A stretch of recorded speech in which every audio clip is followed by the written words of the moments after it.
नमस्कार दोस्तों, एक बार आपका फिर से स्वागत है कॉफ़ी विद कुमार पर।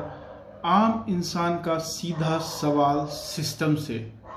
दोस्तों, आज सुबह जब मैं समाचार पढ़ रहा था तो एक समाचार को पढ़कर मेरा मन काफ़ी विचलित हुआ। ज़रा देखिएगा।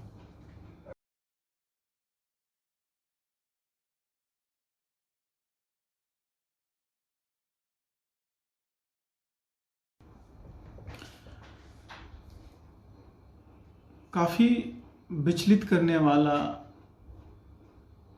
ये स्टोरी था। ये स्टोरी पत्रिका की है, सोनम रनावत ने लिखी है। जी हाँ, ये स्टोरी कालबेलिया समाज, जनजाति बोल लीजिए, ये उन पर है। तो इस स्टोरी के बाद दोस्तों मैंने इस समाज के बारे में और जानने और समझने की कोशिश करी। इस समाज की क्या दिक्कतें हैं वो समझने की कोशिश करी। तो पता चला कि ये प्राचीन युग में, बहुत प्राचीन युग में ये जनजाति एक जगह से दूसरी जगह ये घुमंतू जीवन व्यतीत करती थी। इनका पारंपरिक व्यवसाय जो रहा है वो सांप पकड़ना रहा है, सांप के विष का व्यापार है और सर्प दंश, स्नेक बाइट से का उपचार करना रहा है, जिनमें इनको महारत हासिल रहा है। ये जनजाति 12वीं सदी में गुरु गोरखनाथ के शिष्य कलिप्र से कहीं ना कहीं ये जुड़ी हुई है।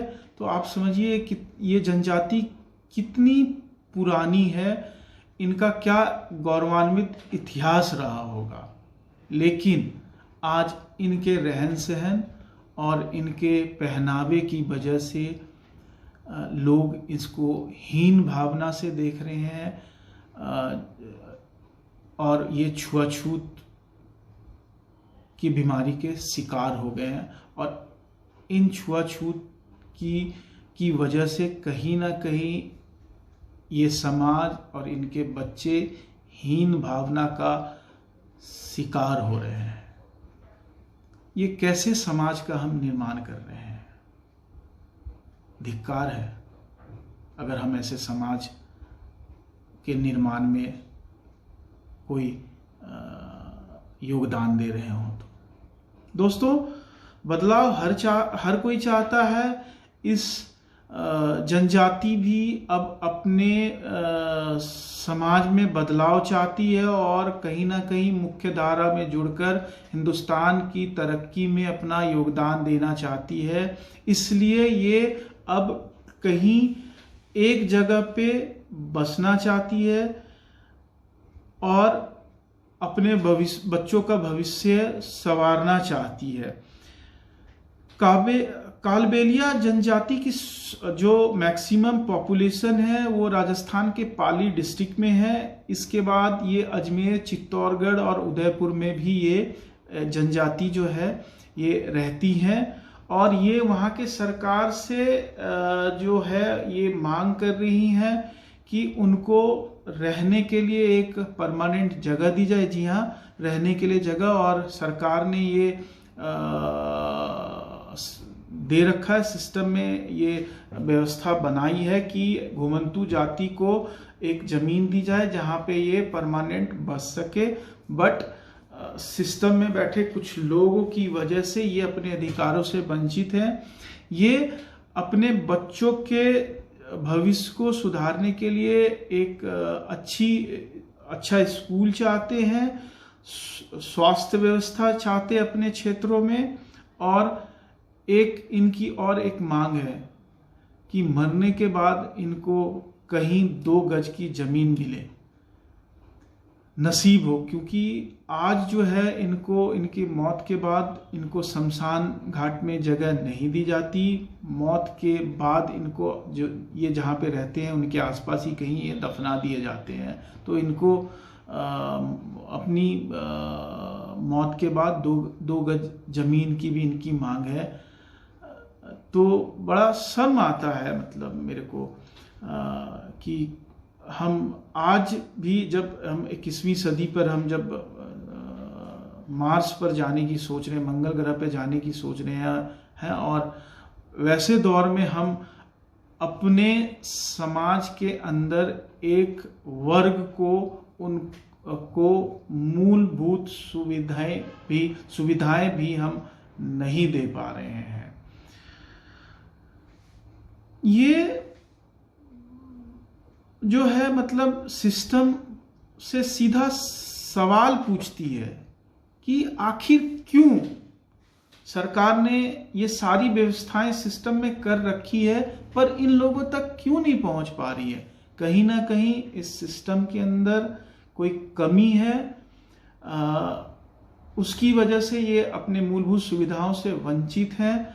मैं अपने चैनल के माध्यम से ये आवाज़ उठाता रहूँगा ताकि इस सिस्टम के अंदर में जो गैप है वो गैप फिल हो पाए और इन लोगों तक उनकी मूलभूत सुविधाएं पहुंच पाए। ये तो खबर जो थी जो मैंने दी वाकई एक सोचने का विषय है, बट कहते हैं कि कहीं ना कहीं एक पॉजिटिव चेंज भी दिखता है। जी हाँ, चाहे वो सरकार के स्तर पर हो, चाहे किसी पर्सनल स्तर पे हो, इस समाज में भी वो चेंज दिख रहा है। साधुनाथ जी ने अपने स्तर पर एक स्कूल का निर्माण करवाया अपने क्षेत्र में, जहां 70 बच्चे पढ़ रहे हैं जो कि